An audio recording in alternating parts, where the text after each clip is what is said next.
Di sebuah desa terpencil di Nusantara yang tak tercatat di peta, seorang jurnalis muda bernama Indra datang untuk menyelidiki hilangnya seorang sahabat semasa kuliah yang terakhir kali diketahui sedang melakukan penelitian budaya di desa itu. Namun, setibanya di sana, Indra menemukan bahwa penduduk desa menyembunyikan sesuatu yang sangat kelam. Suasana desa yang hening, wajah-wajah penduduk yang dingin, dan keberadaan rumah adat tua yang tak boleh didekati menjadi awal dari teror yang perlahan mengungkap sebuah rahasia.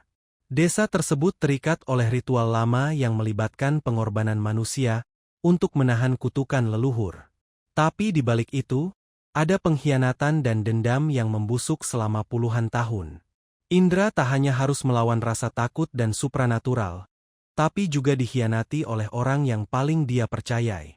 Di akhir cerita, rahasia besar yang terkuak justru mengguncang identitas dan tujuan hidup Indra sendiri.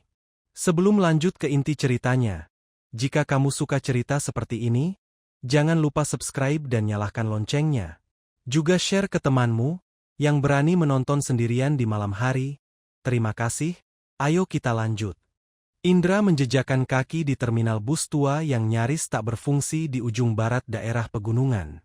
Udara dingin menusuk tulang, dan kabut menggantung rendah di antara pepohonan pinus yang menjulang.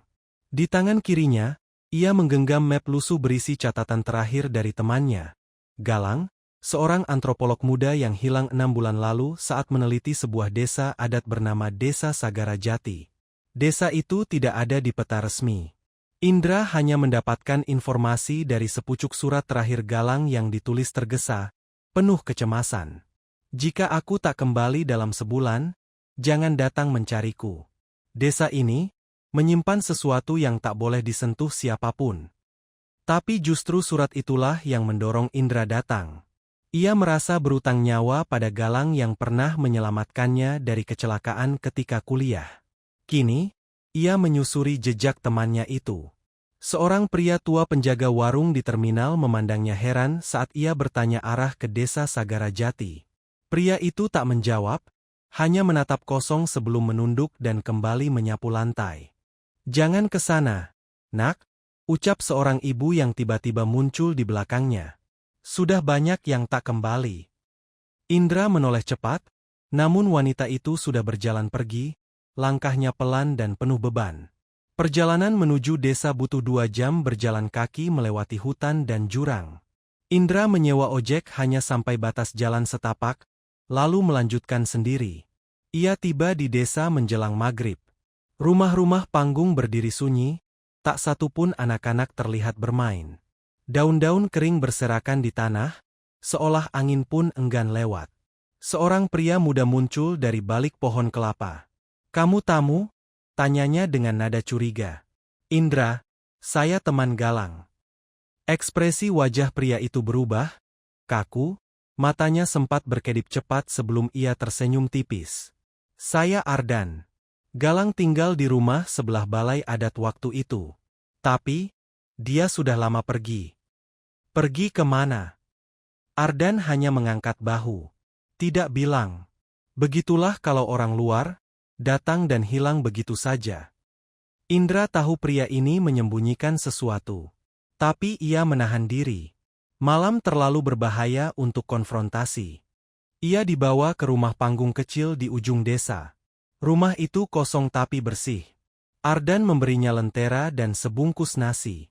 "Kalau dengar suara-suara malam nanti, abaikan saja. Itu biasa." Indra menatapnya penuh tanya. "Suara seperti apa?" Ardan tersenyum samar, lalu pergi tanpa menjawab. Malam pertama di Desa Sagara Jati terasa menyesakkan. Indra tak bisa tidur. Angin yang seharusnya membawa hawa dingin terasa seperti bisikan. Kadang terdengar suara langkah, teratur, berat, dan sangat dekat, di bawah lantai rumah panggung. Beberapa kali, ia mengintip lewat celah papan, namun tak ada siapa-siapa. Pukul 2 pagi, suara itu datang lagi. Kali ini diiringi isakan pelan. Indra turun dengan membawa senter dan pisau kecil dari ransel. Ia berjalan memutar ke bawah rumah. Lantai kolong tampak kosong. Tapi ketika ia mengarahkan senter ke semak dekat pagar bambu, ia melihatnya. Sosok perempuan dengan wajah pucat dan rambut tergerai panjang, mengenakan baju adat robek berlumur darah. Mata mereka bertemu sekejap sebelum sosok itu menghilang secepat kabut. Indra terduduk, jantungnya berdegup tak beraturan. Pagi harinya, Indra bertanya pada warga tentang perempuan itu. Tak ada yang menjawab. Bahkan Ardan tampak enggan berbicara. Namun seorang nenek tua, Nyai Rubiah, mendekatinya diam-diam di pinggir ladang. "Kau melihatnya?" "Ya," bisiknya. "Siapa dia?" "Namanya Lintang. Ia gadis yang dikorbankan dalam tumpah sumpah, ritual kuno yang seharusnya sudah dilarang. Tapi desa ini masih melakukannya, untuk menenangkan arwah leluhur yang haus darah." Indra merinding. "Dan Galang? Dia menulis tentang ritual itu, apa dia?" Nyai Rubiah menunduk, dia tahu terlalu banyak. Sore harinya, Indra menyelinap ke balai adat yang dikatakan sebagai tempat terakhir Galang meneliti. Di dalam bangunan tua penuh ukiran, ia menemukan sebuah peti kayu terkunci. Dengan obeng dari tasnya, ia membuka paksa dan menemukan jurnal Galang, berisi deskripsi detail tentang ritual, nama-nama korban, termasuk foto-foto mengerikan dari proses tumpah sumpah. Tapi satu halaman terakhir membuat darah Indra membeku. "Aku tak sengaja mendengar rencana mereka. Ardan, sahabat baruku di desa ini, ternyata adalah pemimpin baru dari sekte itu. Dan ritual berikutnya akan melibatkan aku."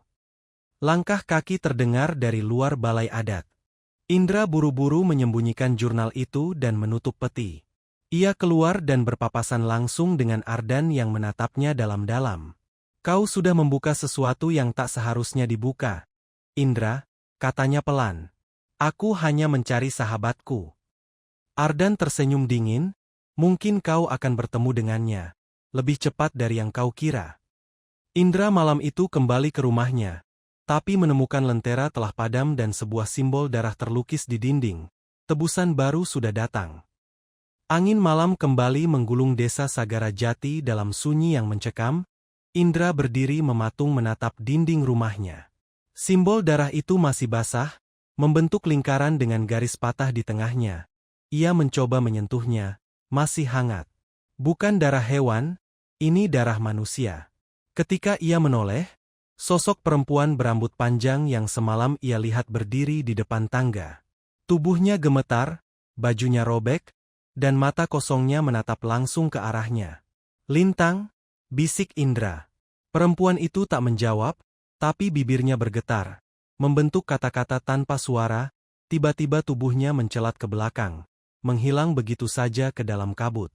Indra terhuyung mundur, napasnya terengah. Ia tahu satu hal. Dia tidak bisa lagi bertahan pasif. Galang mungkin masih hidup, atau setidaknya jasadnya masih bisa ditemukan, dan kini nyawanya sendiri dipertaruhkan.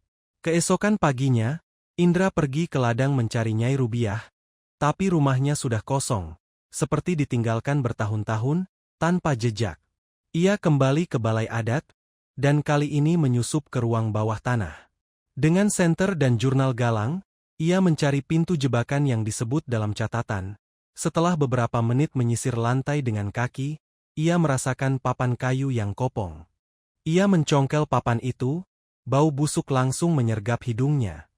Tangga kecil menurun ke dalam lorong gelap berisi gua sempit yang temaram. Di dinding batu, terdapat goresan-goresan dengan darah kering. Ritual hanya bisa dilakukan saat bulan mati. Korban harus dalam keadaan sadar. Air suci dari sumur tua digunakan untuk membasuh, lalu tubuhnya dikubur hidup-hidup agar roh penjaga tetap tenang. Indra membaca ulang catatan Galang dengan gemetar. Tubuhnya merinding saat menyadari, malam ini adalah malam bulan mati. Di ujung lorong, Indra menemukan sesuatu yang membuat perutnya mual. Tumpukan tulang manusia. Tengkorak-tengkorak yang disusun rapi di dinding, seolah jadi bagian dari ritual. Di tengah ruangan, sebuah altar batu masih berlumur darah segar. Dan di atasnya, kamera milik Galang. Ia mengambil kamera itu. Baterainya masih tersisa. Ia menyalakan video terakhir.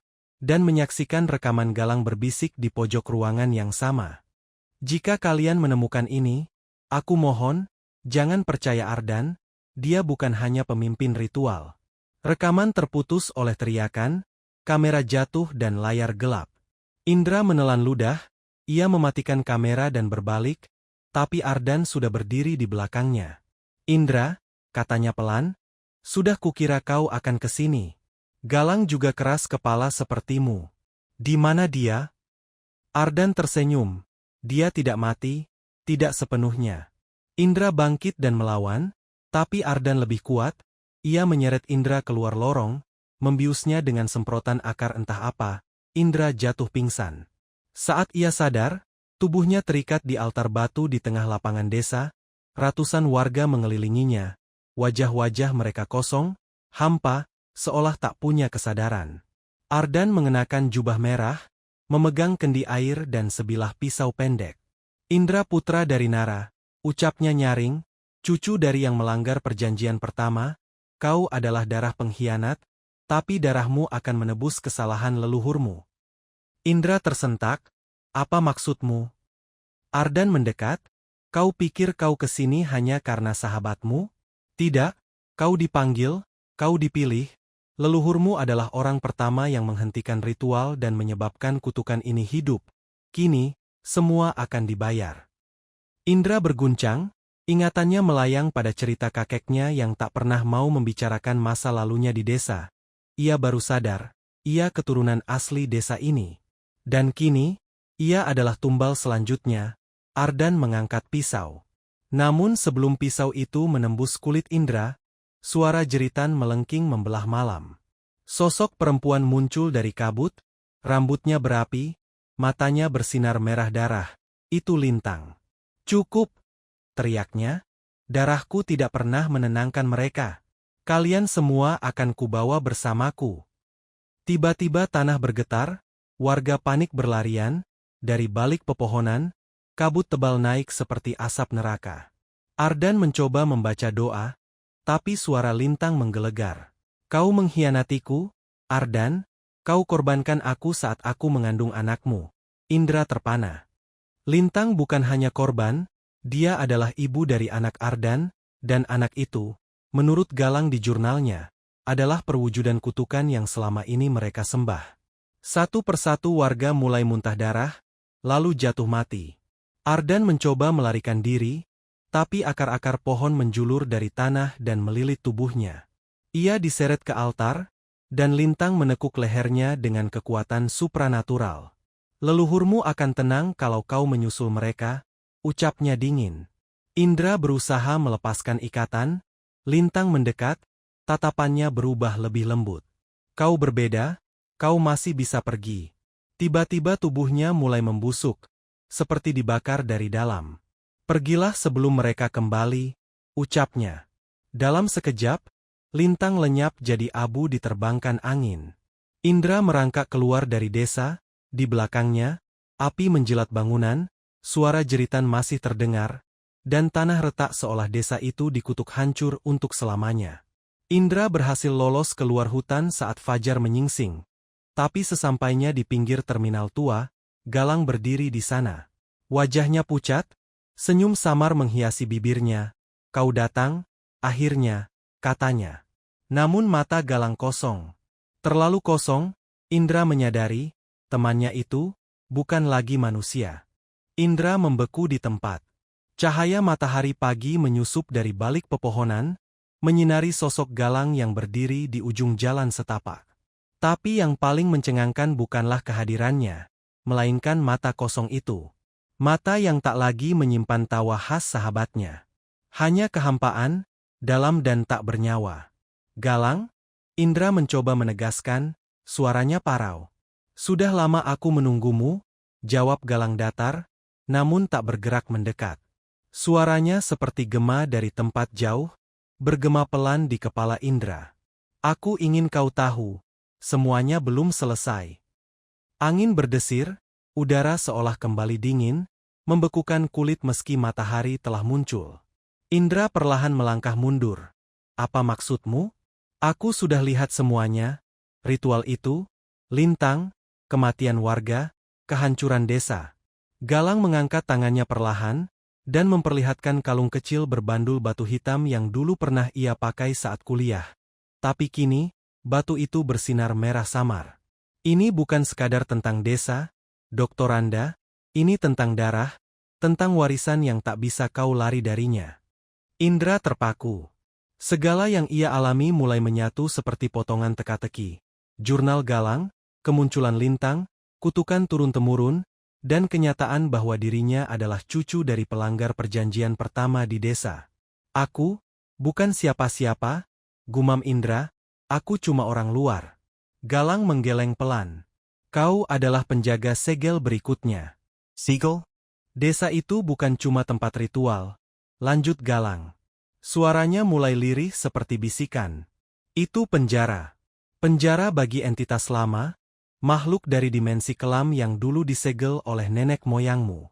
Tapi Ardan dan sektenya, mereka berusaha membuka kembali segelnya lewat tumbal. Lintang hanyalah pintu, Indra tak percaya. Apa maksudmu? Lintang bukan arwah biasa? Dia adalah penjaga terakhir yang gagal. Ardan mengkhianatinya, dan sekarang, karena kamu bertahan dan menyaksikan kehancurannya, makhluk itu telah keluar. Langit yang tadinya cerah perlahan tertutup kabut, udara kembali berubah lembab, suara hewan-hewan hutan lenyap, seolah alam pun menahan napas. Galang mendekat, langkahnya lambat dan berat, seperti mayat yang dipaksa berjalan. Aku mati, Endra, tapi sebagian jiwaku terperangkap di sini. Aku melihat semuanya dari balik mata para korban, aku tak bisa keluar, kecuali satu cara. Apa? Kau harus gantikan aku. Tiba-tiba Galang meloncat ke arah Indra, mereka terjatuh di tanah berlumut, dan dalam pergulatan singkat, Galang meraih pisau yang entah dari mana muncul di tangannya. Tapi sebelum ia menikam, Indra menyikut wajahnya dan menendangnya menjauh. Galang menggeram, mulutnya mengeluarkan suara dua lapis. Suara Galang dan suara lain. Dalam, parau, seperti ratusan suara berlapis. Kau dipilih bukan untuk selamat, Indra, tapi untuk menyegel ulang pintu itu dengan darahmu sendiri. Indra bangkit, berlari menyusuri hutan, tapi pepohonan terasa seperti berubah bentuk, jalanan seperti berputar, membawanya kembali ke satu titik. Sebuah sumur batu tua yang berada di tengah lingkaran pohon-pohon mati. Dari dalam sumur, terdengar suara rintihan, tangisan, dan bisikan lirih memanggil namanya. Indra mendekat, dan melihat wajah Lintang di permukaan air. Bantu kami, bisiknya, tutup pintunya, darahmu bisa menyegel. Indra menangis, kenapa aku, kenapa bukan mereka yang membuka ini semua? Karena darahmu adalah yang pertama membuka dan satu-satunya yang bisa menutup. Galang muncul di belakangnya, wajahnya mulai hancur, seperti daging membusuk, tapi matanya, sesaat tampak seperti mata sahabatnya yang dulu. Aku minta maaf, aku tak bisa menolak mereka waktu itu, aku ikut mereka karena aku pikir aku bisa menulis kebenaran, tapi ternyata, aku malah membangkitkan mereka. Indra menatap Galang, dalam sejenak, yang ia lihat adalah sahabat lamanya, yang menolongnya di kampus, yang tertawa bersama, yang hilang karena kebenaran. Ia menarik napas, menatap pisau yang kini tergeletak di kaki sumur, dan ia tahu, pilihan sudah tak ada lagi. Aku akan menutupnya, tapi kau harus ikut tenang, Galang. Galang mengangguk pelan, mata mereka saling bertemu, untuk terakhir kalinya. Indra memotong telapak tangannya, dan membiarkan darahnya menetes ke dalam sumur. Ia merapalkan doa yang ia baca dari jurnal Galang. Doa penyegelan terakhir, kabut mulai bergolak, tanah bergetar, dan dari dalam sumur, makhluk hitam dengan mata merah ratusan muncul. Namun sebelum makhluk itu naik ke permukaan, cahaya merah dari darah Indra membungkus mulut sumur. Jeritan menggema dari segala arah, dan tanah mulai menelan lubang itu, menyegel kembali yang tak boleh dibangkitkan. Sebelum semuanya menghilang, Galang tersenyum padanya, tubuhnya lenyap perlahan jadi partikel cahaya yang tenang. Lalu, semuanya sunyi. Beberapa jam kemudian, tim SAR yang sempat dikontak Indra via sinyal satelit akhirnya tiba dan menemukan Indra tak sadarkan diri di kaki hutan. mereka tak menemukan jejak desa, hanya hutan kosong dan reruntuhan batu yang tak dikenali. Indra dirawat di rumah sakit jiwa selama 2 bulan karena trauma dan luka fisik. Ia tidak pernah berbicara tentang apa yang terjadi, hingga akhirnya menulisnya dalam bentuk buku memoir, berjudul Sagara Jati, Desa yang Tak Pernah Ada. Namun, dalam salah satu wawancara televisi, ketika ditanya apakah ia percaya desa itu nyata, ia hanya menjawab, "Kau akan tahu, kalau kau melihat wajah seseorang dan merasa pernah mengenalnya, padahal kau yakin dia sudah mati." Cerita ini adalah pengingat bahwa beberapa warisan tak selalu berupa harta, tapi bisa jadi kutukan yang berjalan dalam darah kita. Jangan terlalu dalam mencari rahasia yang disembunyikan waktu, karena mungkin kamu bukan diminta untuk tahu, tapi untuk menggantikannya. Jika kamu suka cerita seperti ini, jangan lupa subscribe Cerita Oyen Horor dan nyalakan lonceng. Juga share ke temanmu yang berani menonton sendirian di malam hari. Terima kasih.